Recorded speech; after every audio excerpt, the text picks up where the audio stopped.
విలువలతో కూడిన విద్యకు నమ్మకమైన విద్యా సంస్థ saint peter's engineering college Kompally. So I mean మంచి crazy project because Narayana Nithin గారు హ్యాట్రిక్ హిట్ కొట్టారు. బట్ ఏంటంటే కొంచెం క్రేజీ దాన్ని ఏమంటారు మాస్ యాంగిల్ ఇవన్నీ ఇందులో బాగా కనిపిస్తాయి అన్నమాట. అంటే ఇందులో ఏంటంటే పూర్తి స్థాయి హీరోగా ఉంటాయి. ఇప్పుడు మీరు మ్యాడ్ తీసుకున్న, ఆయి తీసుకున్న, మ్యాడ్ స్క్వేర్ తీసుకున్న, ఇప్పుడు సింగిల్ సినిమాలో క్యామియో రోల్ చేశాడు. వీటన్నిటిలో ఏంటంటే ఫుల్ లెంత్ హీరోగా ఉండేస్తాను. ఇందులో ఏంటంటే పూర్తి స్థాయి కథానాయకుడిగా మాస్, అంటే ఒక హీరో అంటే ఒక హీరోయిజం ఉండేటువంటి క్యారెక్టర్ని ఇందులో తను పోషించాడు. అంటే మంచి పాయింట్ మీరు ఒక పాయింట్ అన్నారు. అంటే ఒక బలహీనత, ఐ మీన్ ఒక బలహీనత ప్రేమ బలం కాబట్టి బలమైంది కాబట్టి బలహీనతను ఏంటంటే పుట్టుకతో వచ్చినటువంటి ఒక బలహీనత బలమైనటువంటి ప్రేమ ఎలా జయించింది. బాగుంది, చాలా లైన్ భలే ఉంది. అంటే మీకు డైరెక్టర్ ఇలాగే లైన్ చెప్పారా, మీరు ఫ్రేమ్ చేశారా ఆ లైన్? నేను ఫ్రేమ్ చేసింది. బాగుంది ఆ లైన్, చాలా బాగుంది, నాకు చాలా క్రిస్ప్గా అనిపించింది. అంటే దీన్ని బట్టి ఏమర్థమైందంటే డైరెక్టర్లు ప్రొడ్యూసర్లకి ఎలాంటి లైన్లు చెప్పాలి అనేది మీరు ఒక రెఫరెన్స్ ఇచ్చినట్టు అనిపించింది నాకు. యా బాగుంది సార్, చాలా బాగుంది. సీరియస్లీ ఒక మాట అడుగుతాను, ఇప్పుడు స్టార్టింగ్ అడుగుతున్నాను అనుకోకండి. ఇప్పుడు ఆయి సినిమా వచ్చింది, లేదంటే మ్యాడ్ స్క్వేర్ వచ్చినాయి, దీనికంటే ముందే సైన్ అయింది, ఎప్పుడు సైన్ అయింది? యాక్చువల్గా అయితే అంటే కెమెరాకి మొట్టమొదటిగా అసలు పరిచయం చేసిందే ఈ సినిమాతోటి నారాయణ నితిన్. ఓకే. అయితే ఏమైపోయిందంటే ఈ సినిమా అంటే సింగిల్ స్ట్రెచ్లో మేము సినిమాని కంప్లీట్ చేసేసాము. దీంతోపాటు ప్యారలల్గా మ్యాడ్ తను కమిట్ అయి ఉన్నాడు. అది కమిట్ అయిన తర్వాత ఏంటంటే అందులో ముగ్గురులో ఒక హీరోగా ఉన్నాడు, ఇందులో పూర్తి స్థాయి సోలోగా ఉన్నాడు. సో ఇది రిలీజ్ చేసిన తర్వాత అది వస్తే గ్రాఫ్ డౌన్ ఉంటుంది. సో అది వచ్చిన తర్వాత ఇది వస్తే బాగుంటుంది. దాంతోపాటుగా పబ్లిక్ కూడా తను పరిచయం అవుతాడు. సో తెలిసిన ఫేస్ తోటి ఒక హీరోయిజం ప్రొజెక్ట్ చేస్తే బాగుంటుంది అనే ఉద్దేశంతో ఆ 3 సినిమాలు అయిపోయిన తర్వాత రిలీజ్ చేద్దామని.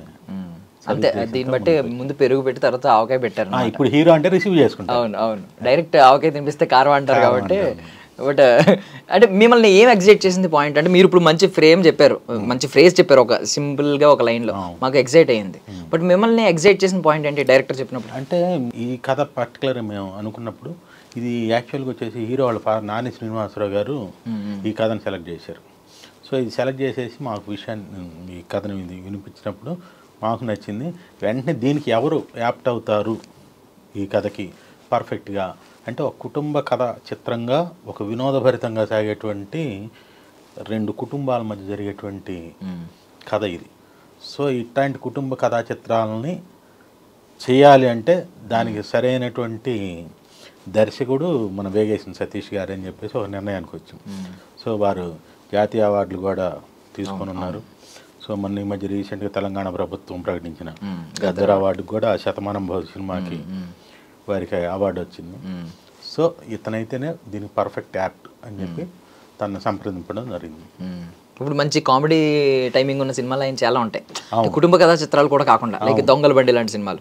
ఇప్పుడు శతమానం భవతి వచ్చేసరికి అది కామెడీ ఎలా ఉంటుంది, ఒక లేయర్ ఉంటుంది, మిగిలిందంతా ఒక ఫ్యామిలీ వాల్యూస్, ఫ్యామిలీ మారల్స్ ఉంటాయి. మనం ఇప్పుడు మన శ్రీ రాజావారు ఎలా ఉండబోతుంది? పూర్తి స్థాయి కామెడీ చాలా అద్భుతంగా ఉంటుంది. కామెడీ అయితే ఈ కామెడీ నుంచి ఏంటంటే యాక్చువల్గా ఈ కథలో నుంచి ఇతనికి ఉన్నటువంటి ఈ బలహీనత, ఈ అలవాటు ఉంది చూశారు, ఇది కామెడీగా స్టార్ట్ అయిపోయి ఇతనికి ఉన్న అలవాటు. రావు రమేష్ గారు, నరేష్ గారు ఇద్దరు పొలిటీషియన్స్. సో నాకు సీట్ కావాలంటే నాకు సీట్ కావాలని చెప్పేసి ఆ ఏరియాలో వాళ్ళు కొట్టుకుంటూ ఉండేటువంటి పరిస్థితి.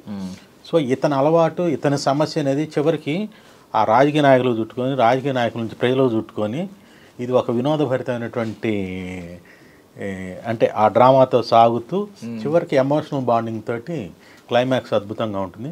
టోటల్గా ఫినిషింగ్ అంతా కూడా ఒక పండగ వాతావరణంలో ఫినిష్ అవుతుంది సార్. అంటే మీరు ఎవరినన్నా లైవ్లో చూసారా సార్? మీ ఐ మీన్ మీరు ఆ టైంలో పెళ్లికి ముందు కొంచెం మీకు టీనేజ్ ఉంటుంది కదా, మీ ఎర్లీ 20sలో ఉన్నప్పుడు మీ ఫ్రెండ్స్ ఉంటారు, అలాంటి వాళ్ళు ఎవరైనా ఇలాగ బలహీనత బాగా చైన్ స్మోకర్స్? ఇప్పుడు నా చుట్టుపక్కల, మీ చుట్టుపక్కల కూడా ఉంటారు.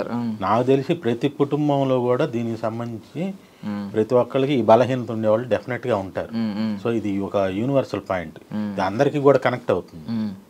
బట్ అంటే ఇది అంత అధిగమించలేని బలహీనత అంటారా? అంటే బికాస్ అంటే మీరు సినిమా చూస్తే కానీ చెప్పలేరు. ఓకే, అంటే కొంతమంది అధిగమించగలిగినటువంటి బలహీనత ఉంటుంది. ఎందుకు అతను అధిగమించలేని బలహీనత అనేది సినిమా చూసినప్పుడు మాత్రమే తెలుస్తుంది. ఓకే, అంటే ప్రొడ్యూసర్ కాబట్టి మీరు అంత ఆడియన్స్ పాయింట్ ఆఫ్ వ్యూలోనే ఆలోచించాలి. మీరు ఎక్కువ మీరు సినిమాని ఎక్కువ ఫీల్ అవ్వకుండా ఆడియన్స్ ఎలా ఫీల్ అవుతారు? ఆడియన్స్ పాయింట్ ఆఫ్ వ్యూలోనే. అసలు మొట్టమొదటి పుట్టుకతోటే టొబాకో బలహీనత ఉన్నటువంటి వ్యక్తి ఎవరు ప్రపంచంలో? నాకంత ఐడియా లేదు. పికాసో. ఓకే ఓకే, అంటే అది టొబాకో ఇస్తేనే బతుకుతాడు అనమాట అలా. ఓకే, సో దాని తర్వాత అట్లా కనెక్టెడ్గా కథ స్టార్ట్ అవుతుంది. ఎప్పుడైనా ఇలా కథ వచ్చినప్పుడు దాని పుట్టు పూర్వోత్తరాలన్నీ తవ్వుతారా సార్? మొత్తం వెతుకుతారా, రీసెర్చ్ చేస్తారా? ఏదో వేగ్గా మీకు చెప్పాను అనుకున్నా, చెప్పాలే అంటారు. అవునా కదా? అంటే డైరెక్టర్ బాధ్యత అది. మీరు బీయింగ్ ఏ ప్రొడ్యూసర్ మీరు జస్ట్ మేము కూడా చెక్ చేసుకోవాలి కదా, ఇది అసలు డైరెక్ట్గా పబ్లిక్ కనెక్ట్ అవుతుందా లేదా, అబ్నార్మల్గా ఉందా, నార్మల్గా ఉందా, సహజత్వానికి దూరంగా ఉన్నామా, ఇవన్నీ మేము కూడా చెక్ చేసుకుంటాం కదా. సో మీరు ఐ మీన్ రెమ్యూనరేషన్ ఇవ్వడంలో ఎక్కడ వెనకాడరు అయితే. నాకు తెలిసి ఇప్పుడు ఐ మీన్ బయట వింటున్నది ఏంటంటే మార్కెట్ పెంచుకుంటూ వెళ్ళిపోతున్నారు ఎవరికాలు. ఒక సక్సెస్ రాగానే, లేదంటే ఒక 2 సినిమాలు చేసిన తర్వాత 3వ సినిమాకి నెంబర్ మారిపోతుంది వాళ్ళ రెమ్యూనరేషన్. బట్ సీరియస్గా మాట్లాడుకుంటే టికెట్ ధరలు అంతే ఉంటాయి. అంటిల్ అండ్ అన్లెస్ అది star hero pan India cinema తప్పితే టికెట్ రేట్లు పెరుగుతున్నాయి, కానీ అంతే టికెట్ రేట్లు ఉంటాయి. మీకు కలెక్షన్స్ అవే వస్తాయి. ఐ మీన్ నార్మల్గా చెప్తున్నాను, సినిమా కథను బట్టి కలెక్షన్స్ వస్తాయి. బట్ నార్మల్గా ఆన్ అండ్ యావరేజ్ మాట్లాడుకుంటే అవే కలెక్షన్స్ ఉంటాయి, ఇవన్నీ ఉంటాయి. బట్ ఒక ప్రొడ్యూసర్ సఫర్ అవుతారు ఇలాంటి విషయాలు, ఎందుకంటే ఎవరికాడు రేట్లు పెంచుకుంటూ వెళ్ళిపోతారు. సో ఈ సఫర్ మీరు ఎప్పుడైనా అయ్యారంటే, నేను పేర్లు ఏం అడగట్లేదు, కానీ బీయింగ్ ఏ ప్రొడ్యూసర్ మీరు ఇలాంటిది ఏదైనా ఫేస్ చేస్తారా? డెఫినెట్గా ఏంటంటే మనం అనుకున్న కంటెంట్ పబ్లిక్లోకి మన లెక్కల ప్రకారం రీచ్ అవ్వనప్పుడు డెఫినెట్గా ఆ లాస్ అనేది మనం బేర్ చేయాల్సి వస్తుంది. ఇలాంటి పరిస్థితులు కామన్గా ప్రొడ్యూసర్కి ఎన్ని కామనే జరుగుతూ ఉంటాయి. సో వాటిని ఎప్పటికప్పుడు ఏంటంటే మనం క్రాస్ చెక్ చేసేసుకొని ఎట్లా ఎర్న్ చేయాలి అనేటువంటి అంశాలని, ఎలిమెంట్స్ని మనం ఇందులో యాడ్ చేసుకుంటూ ముందుకెళ్ళాలి. సార్ గుర్తుందా శీతాకాలం ఫస్ట్ ప్రాజెక్ట్ కదా సార్, డైరెక్ట్ టేకప్ చేసింది మొత్తం కంప్లీట్గా. సో అందులోనే తమన్నా గారు లాంటి వాళ్ళు, అంటే పెద్ద పెద్ద స్టార్స్ని తీసుకొచ్చారంటేనే ఆ రెమ్యూనరేషన్ ఎలా ఇచ్చుంటారు, 3-4 హీరోయిన్లు కదా సార్. సార్ హైయెస్ట్ రెమ్యూనరేషన్ ఎవరికైనా అడగట్లేదు, ఆ సినిమాలో హైయెస్ట్ రెమ్యూనరేషన్ ఎవరికి ఇచ్చారు? తమన్నా గారు. ఎంత చెప్పొచ్చా? ఓకే, ఇప్పుడు మన సినిమాకి వచ్చేసరికి హైయెస్ట్ రెమ్యూనరేషన్ ఎంత ఎవరికని నేను అడగను, కానీ ఎంత ఇచ్చారు చెప్పు. హైయెస్ట్ అందరూ అంటే పెయిడ్ ఆర్టిస్టులు అందరూ, ప్రతి రావు రమేష్ గారు 42 మంది సీనియర్ ఆర్టిస్టులు ఉన్నారు. సో అందరూ కూడా well known, well established, so అత్యధిక పారితోషికం తీసుకుంటున్న ఆర్టిస్టులు అందరూ.